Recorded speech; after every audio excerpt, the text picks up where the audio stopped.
Has gotten the chat livened up, and I can't wait to get into this next segment because we got to talk about the Detroit Pistons free agency outlook. That also includes the draft, and we have some things from some of the best as it relates to understanding the cap and the outlook that the team is going to have and making all of the practical moves that the Pistons can do. They kind of lay it out there, and to be honest with you, the Pistons don't have a lot of room to make a lot of moves. If they do go out there and play in free agency, they're going to cost themselves one of the vets or two that are free agents this year in themselves. One of Dennis Schroeder, Tim Hardaway, or Malik Beasley will be gone if the Pistons go out there and make subsequent moves, unless they utilize and straddle the new CBA and the new rules that go along with it, because they have some different exceptions that can be used at their disposal to be able to bring back some of these vets, bring and do a minor move. But I'm going to read something a little bit later, too, because the Pistons actually have the ability to go into this offseason and make a huge splash if they want to, because on draft night, they're going to be able to play with a full deck of cards for the first time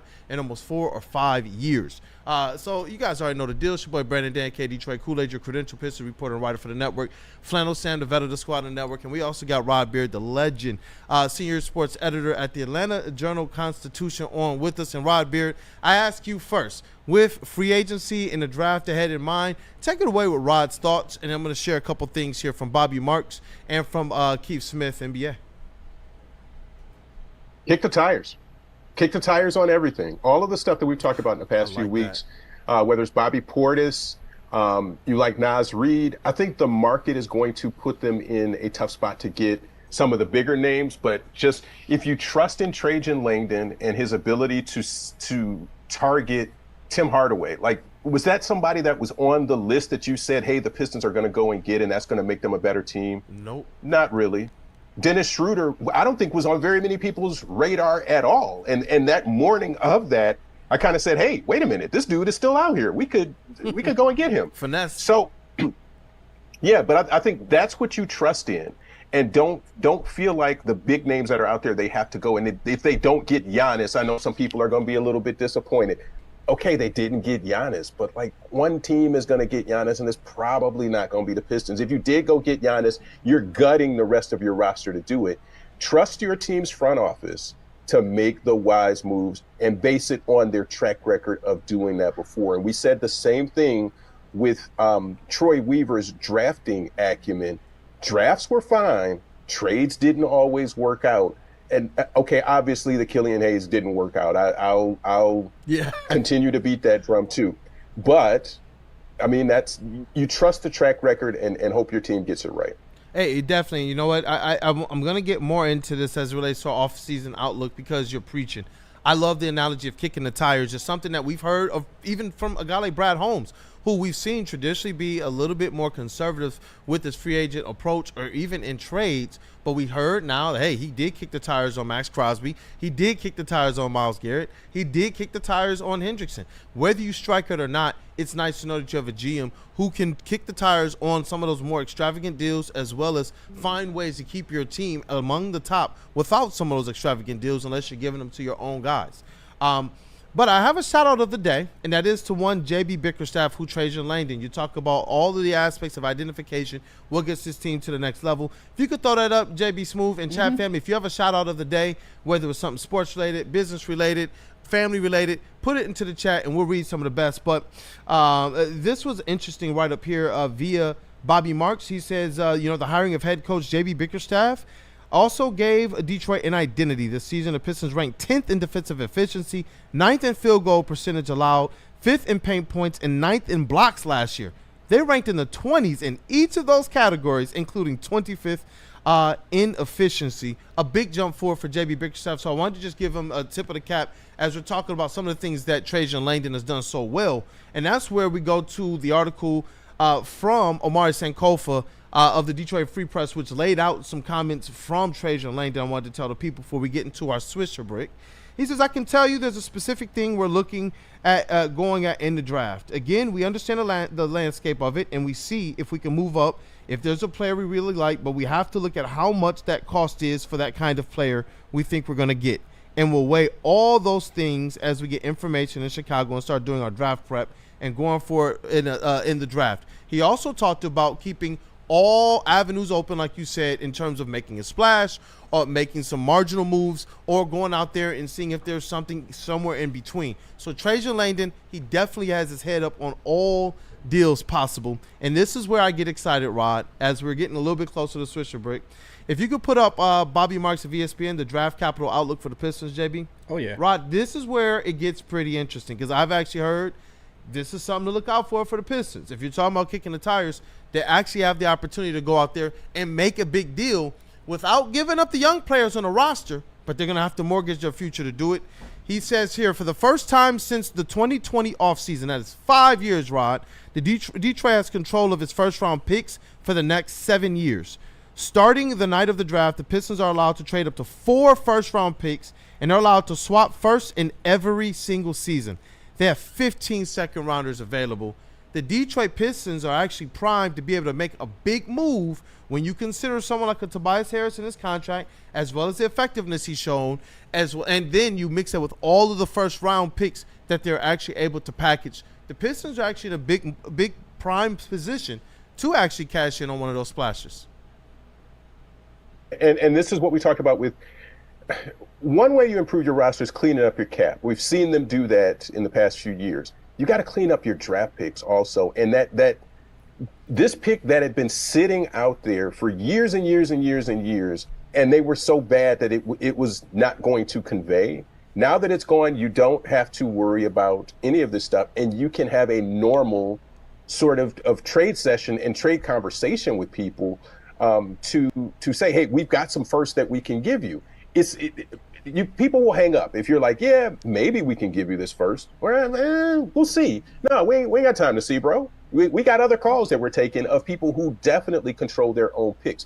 So I think this is one of the bigger developments is that, yes, you don't get a draft pick this year. I don't know that you would be able to do very much with it anyway. I don't particularly love this draft class. It's not as bad as last year, but I don't particularly love this draft class. Mm-hmm. But I mean, you do whatever you need to do, and hey, if you keep it, it's salary control that you can kind of keep under your wing too. But if you want to package it and do something, you have that ability now too. Yeah, and you know what? Let's get that graphic up because this is where we got to answer these questions.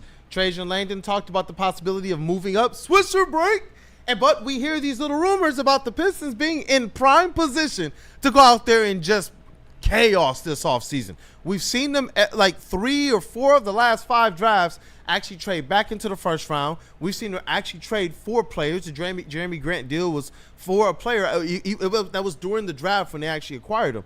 So it's going to be intriguing to see how Trajan Langdon moves forward. But this is the first question that I got to ask you guys. Show me the Devin Booker graphic. Show me the Devin Booker graphic. It's there. I know it's there. I know it's there. You know what? As always, people, look, Devin Booker. Come on, force your way home, brother. Come on. You have an owner who would understand your desire to be back home and connected to Michigan, man. Your Phoenix Suns, you guys even went out to Michigan State to his alma mater and showed him a lot of love, man. Come on home, Devin. But you know what? This is where the first question lies. And chat family, I want to know what you guys feel too. We get let me see here. This is the offseason. This is the offseason for the Pistons to make a splash. Not what do you think Trajan Langdon is going to do or not do. The Pistons are in the driver's seat with their draft picks. They have good young capital. They have a good big contract in Tobias Harris, a good value, large contract, which can really move and shake. That is $26 million. And around the draft time, when some of the cap holds aren't in yet, that's a big, big piece. But what say ye, Swisher break? This is the offseason, not next, for the Pistons to actually make the big splash, whether it's trade or signing. What I want? You know what? I'm going to go Swish. And I've been a little... You're effing them picks. You're trading. I've been a little wishy-washy at times, but let me just say this. There are some... And I get it. It's our social media page. It isn't gospel. But I have seen some ones that have been posted that a lot of people disagree with that I've been like, yeah, 100% make it happen. 100% make it happen. And with all kinds of players, it's not just Devin Booker. There's been rumblings about KD, Giannis. I know your favorite, Zion, Lauri Markkanen. Even, I mean, I guess I'll stop there because that would define splash. But I'll say Swish. And I'm not gonna be devastated if they don't, but what I would do, I'll say you SWISH. just named 5 or 6 good players. There's only so many teams on the rise. Yeah. You actually make a really, really compelling point there. That dude, Justin, what up, though, brother? How you feeling about this thing? Is this the offseason? The Detroit Pistons have to make that splash for you. They're in prime position right now. I don't think they have to, but I think they will. I just think that the options that are coming available this offseason, as it seems, are going to be perfect fits for the Pistons, the KDs, the D-Books. Like, either of them come available, I think they match perfectly in what the Pistons want to do. So I think it's a SWISH, and I think that it will be this offseason. JB Smooth. I feel like Sam on this one. I've been going back and forth about these picks, but I think I'm at the point where it is right now where it's like, pull a Brad Holmes and Dan Campbell. F them picks. You're putting the picks in the T-shirt cannon and launching them. I'm just launching them. Bring in somebody, some heavy hitters, some new talent right now. Just help out Cade as much as you can. As much as you can, just help this man out. Hey, Kavassia Chase, what's your philosophy? Your mic, Chase. I'm going to say brick. I don't think the move I'd like to make would be considered necessarily like a splash unless you are able to get someone like Jaren Jackson Jr. I'm looking more at like someone like in the paint to play a pivotal role, either to replace Tobias or to help kind of like guide Jalen Duren in his growth as a center. I'm looking for like someone to play in the front court. Yeah, and you know what? Before Rod gives his answer, Big Dan Davis, he says Devin Booker, bring him home. Let's speak it into existence so we know where he is. But Great Beard 78 says Ivy can be better than Booker. So there's some people who are not for it. And I see you, Flannel Sam. Hold it. All right. Rod Beard, kumbaya. What have I always told you about the Ivy bros? They're psychotic sometimes, and I like Ivy, but what? Kumbaya. Rod Beard, kumbaya. Sorry, I'm feeling very vindicated today, but go on. Ivy bros. Wild. Dante 151, he says SWISH. And you know what? But I saw another one. Cortez Whitlow says brick. Add Gary Trent Jr., let THJ go, and get a real power forward. Rod Beard, what say ye? He's still under duress. Chat family is killing Rod today. If you believe in humanity, that should be something that takes away your faith in humanity. Like, Ivy can be better than D-Book? Like, what are we doing? What? Why do we have a show? Why do we even have these segments if people are going to say stuff like that? Y'all got Rod hot? What up, though, Rod? Okay. I already know where you at. Look. I'm going to say SWISH, and I'm going to come from a different perspective on this. Ooh.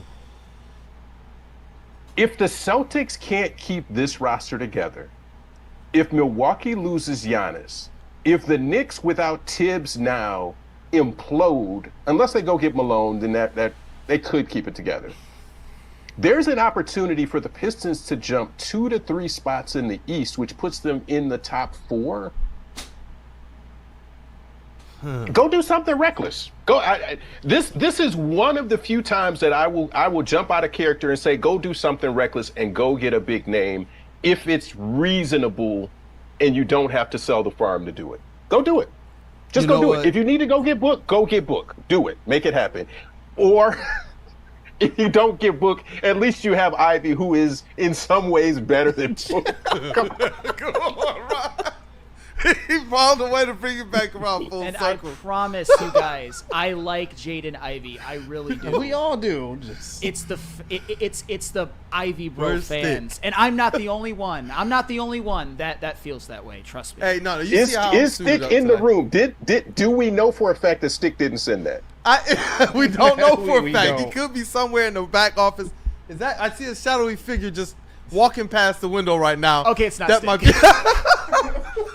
Shout out to the K Crusader. I see you in the chat, Mike G. It is the K Crusader shirt on the Woodward Sports Network merch shop. But we got question number 2 here. And this one is, who's the SWISH and who's the brick free agent target? You got to pick one.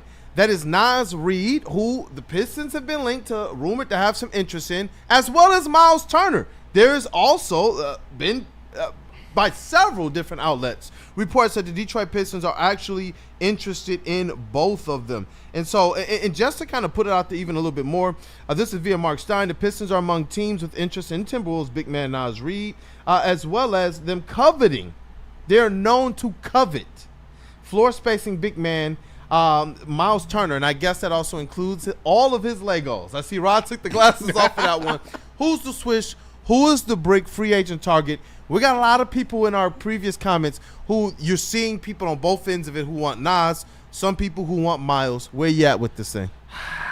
I would say they're both swishes in a way, but if you were to ask me, obviously he's got a great skill set. He's a stretch big, but my thing with Miles Turner, and I'm being dead serious, by the way, I think Miles Turner would also give the Pistons an opportunity to give them what they need and weaken the Pacers a little bit, because Miles Turner, not only is he a very high contributing member on a team that's in the finals right now, he gives the Pistons fits constantly. So Miles Turner would be my swish, although Bobby Portis would be a nice consolation prize. If you want a secondary answer, whoever's cheaper.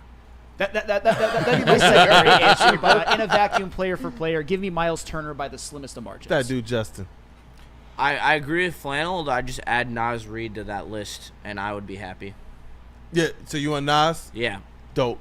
JB Smooth, who's your swish? Who's the brick free agent target? Nas Reed or Miles Turner? Did I say Bobby Portis? My bad. Still, same applies with Nas Reed. I would still do Miles Turner. I think the swish has to be Nas Reed. I just think he fits a little bit more. But selfishly, I would love Miles Turner on this team, but I think it's Nas Reed. Kool-Aid, I'm surprised that you haven't thrown in another name that's been floating around as well, too. One Mr. Karis LeVert. Listen, he's going to be a part of a future one. But because I think, though, he's intrinsically linked, in my opinion, to if another Michigan guy comes back next year or not. I do. I see you, Rod. I really do. When I saw that intrigue and interest, I was like, they can get him for cheaper. And when you look at the stats, I kind of like what the potential could be there.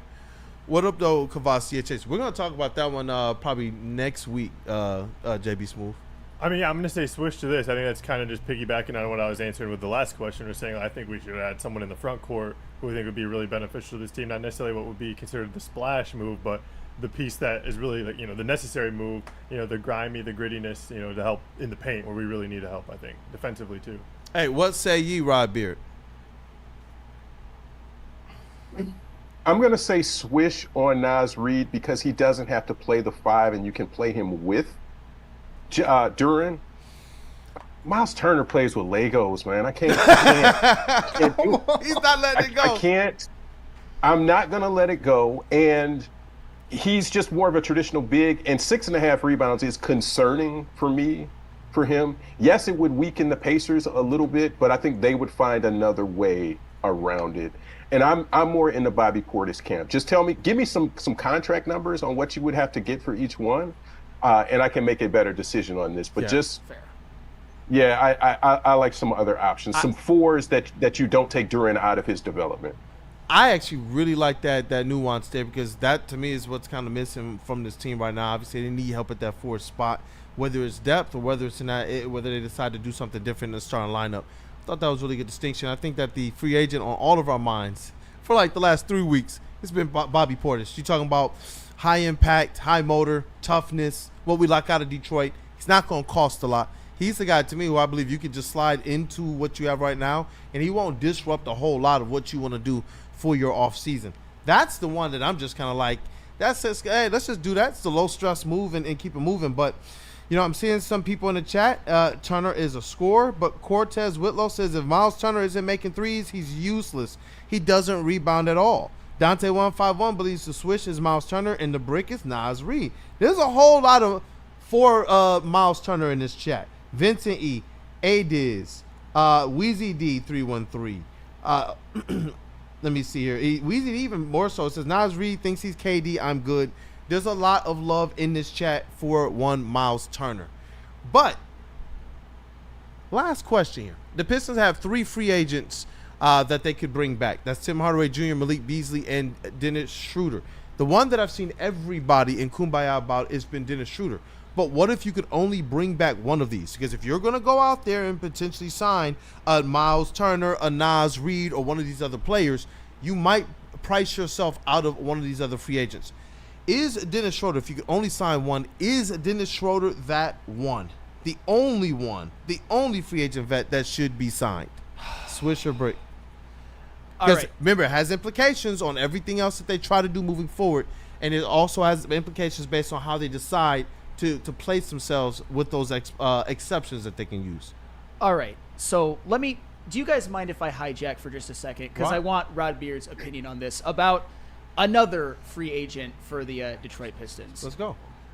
I've become, as the playoffs have gone on and on, very, very upset with Malik Beasley. Maybe I'm being emotional, but I'm looking at Tyrese Halliburton, and I've been on record on this show thinking that his playoff run has been very, very overrated. Really, really good, some legendary moments, but by no means a legendary playoff run.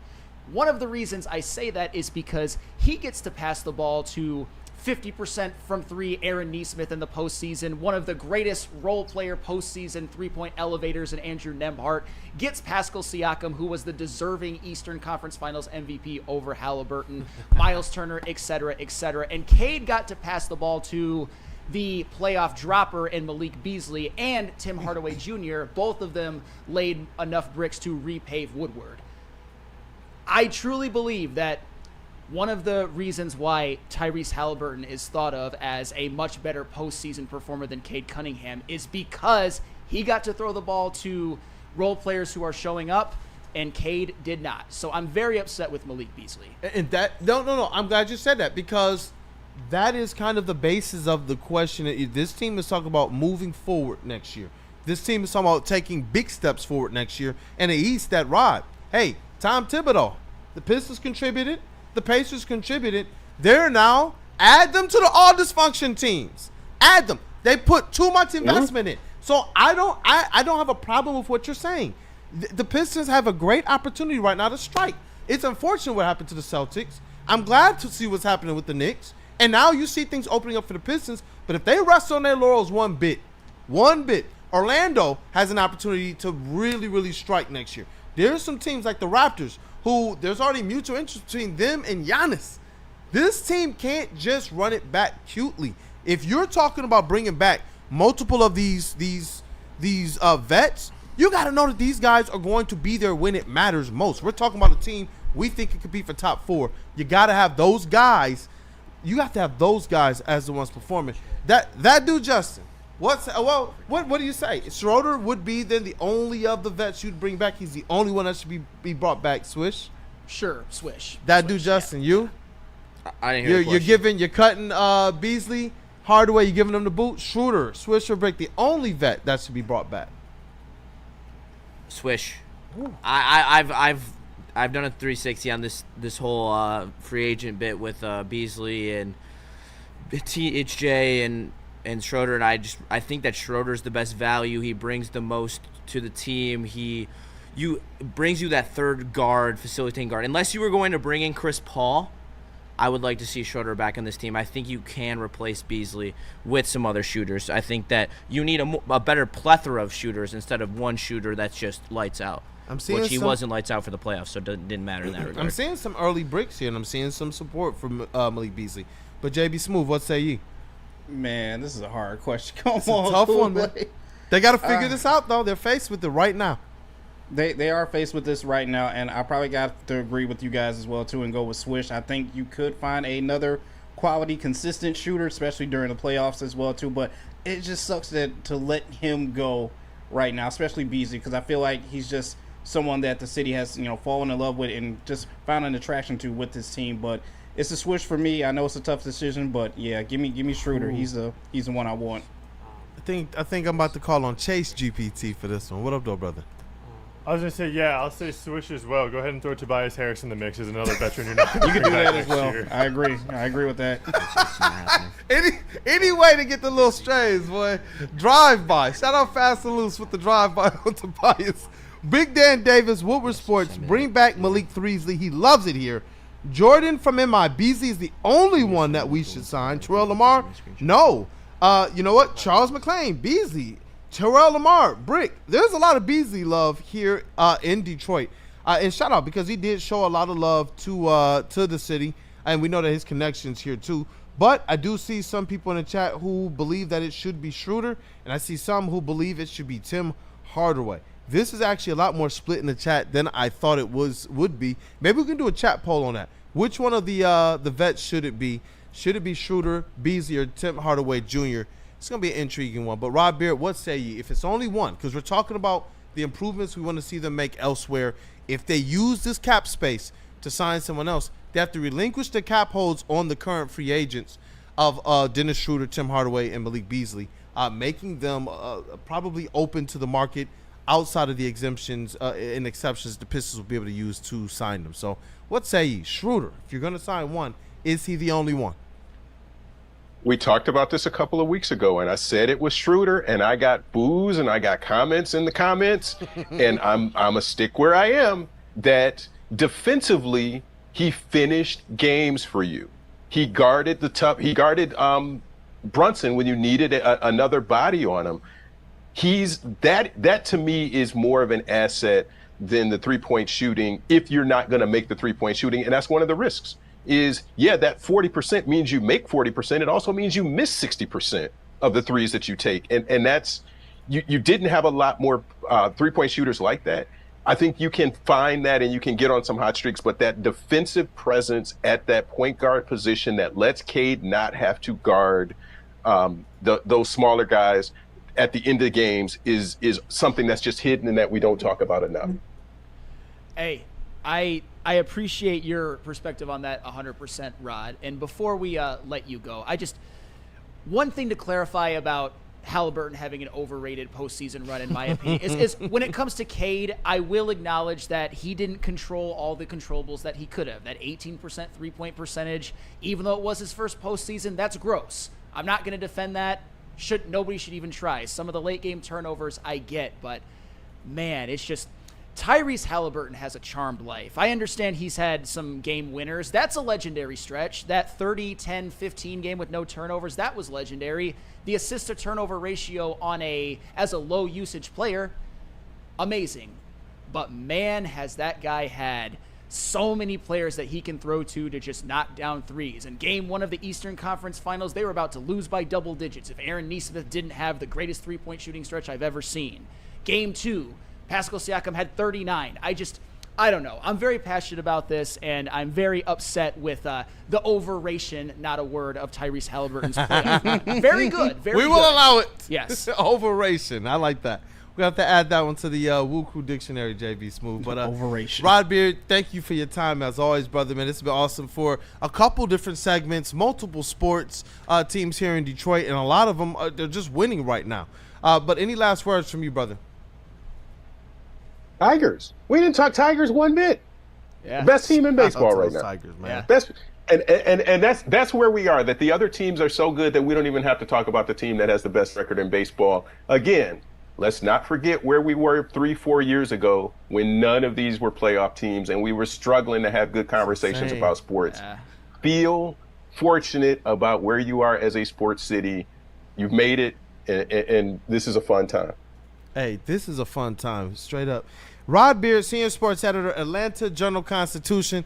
Definitely going ahead and smash that like button for the legend, Rod Beard. Thank you for your time as always. Go blue, brother. Go blue. Hey, let's get to that next segment. Do we got to double up on anything, JB Smooth? Yeah, we probably do. So, how about Buddy's and Dr. Pierce? Hey, definitely. Buddy's Pizza. It's been serving the original.